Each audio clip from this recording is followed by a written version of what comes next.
அன்னைக்கு காலையில ராமு எப்போதும் போல தன்னுடைய விவசாய நிலத்துக்கு வேலை செய்யறதுக்காக கிளம்பிட்டு இருந்தாரு.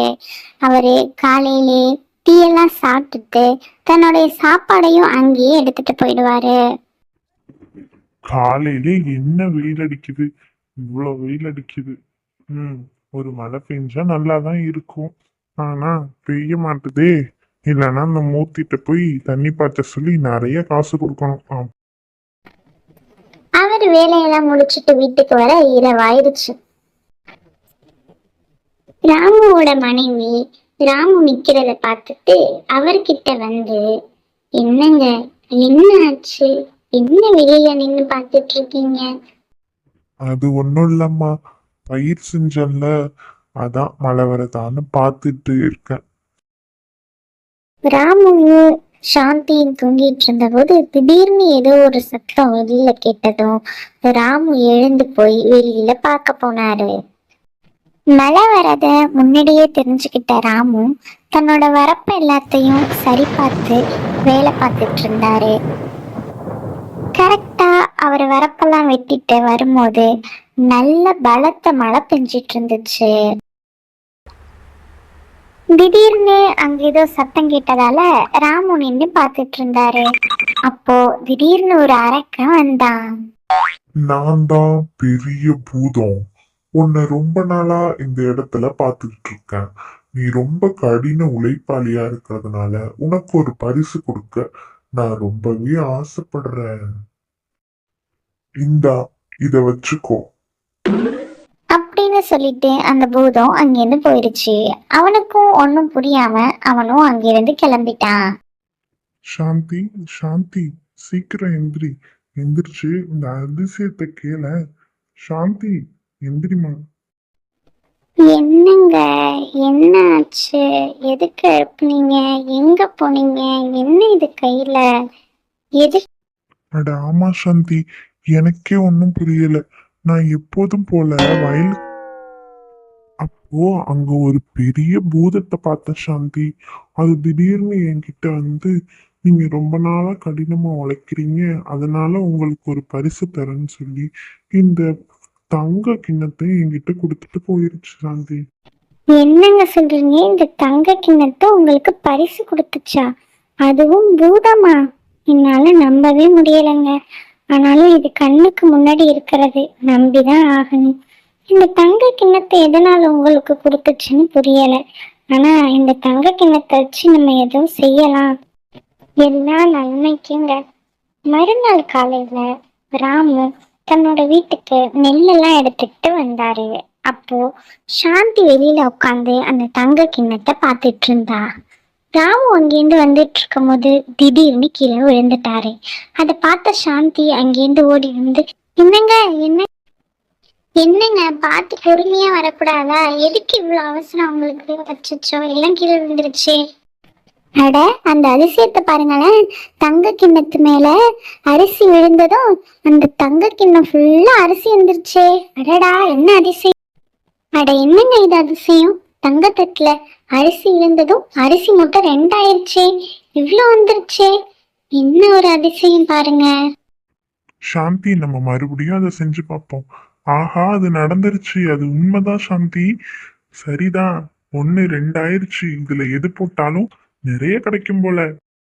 மறுநாள் அதை ராமு எடுத்துட்டு போய் சந்தையில வித்து காசாக்கி அதை தன்னோட வீட்டு செலவுக்கு வச்சுக்கிட்டான்.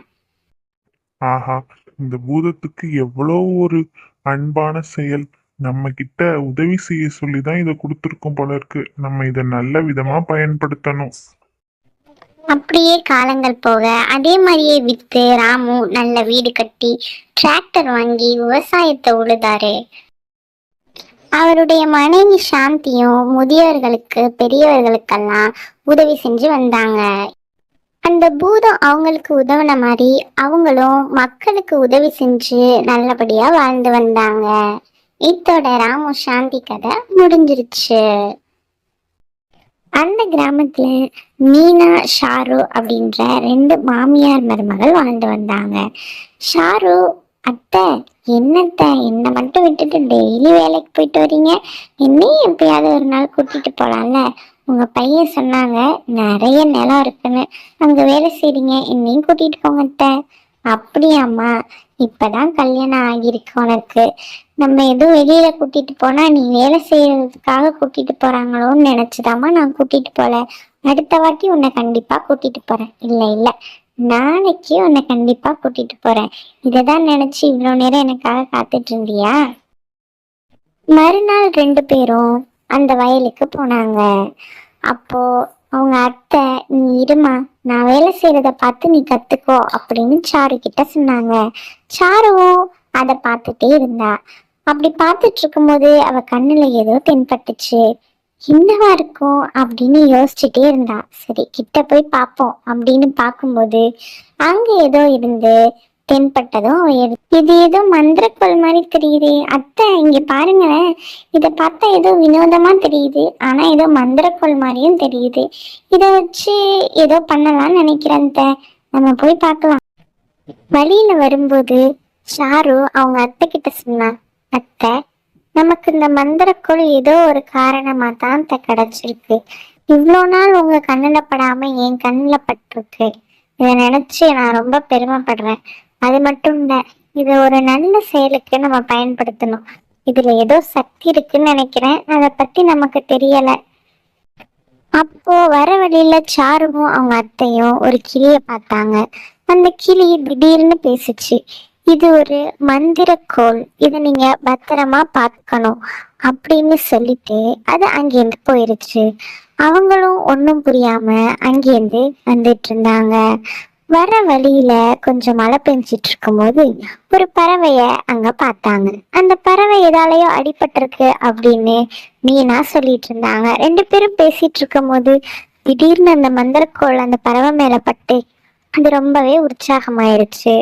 என்ன இது அப்படின்னு ரெண்டு பேரும் ஷாக் ஆயிட்டு இருக்கும் போது அந்த பறவை ஏதோ சொல்லுச்சு, இந்த மந்திரக்கோளால தான் நான் தப்பிச்சேன், இதற்கு ரொம்ப நன்றி. இது எங்க கிடைச்சதோ அதை நீங்க பத்திரமா யூஸ் பண்ணணும், இதை நீங்க பார்த்து யூஸ் பண்ணணும், எங்க பறவைகள் உலகத்துக்கு நீங்க உதவி செய்யணும் அப்படின்னு சொல்லிட்டு அங்கேருந்து பறந்து போயிருச்சு. ரெண்டு பேரும் அதை நினைச்சு புரிஞ்சுக்கிட்டு மற்ற பறவைகளுக்கு உதவி பண்ணாங்க. அதாவது உடல் நலம் சரியில்லாத எதாலேயோ தாக்கப்பட்ட பறவைகளை அவங்க காப்பாத்தினாங்க. டெய்லி ஒரு பறவைகள் அங்கேருந்து அவங்க கிட்ட வந்து அந்த மந்திரக்கோளை பயன்படுத்தி குணமாயிட்டு போணுச்சு. இது பறவைகளுக்கு ரொம்ப உதவியா. பறவைகளுக்கு உதவுறது மட்டும் இல்லாம உயிர்களை காப்பாத்துறதுக்கும் இது உதவுச்சு. இந்த மந்திரக்கோளை வச்சு மாமியாரும் மருமகளும் யாருக்கும் வெளியில தெரியாத வகையில உதவி பண்ணாங்க. இந்த கதை இத்தோட முடிஞ்சிச்சு. இதுதான் சாரு மீனோட அற்புதமான மந்திர கதை.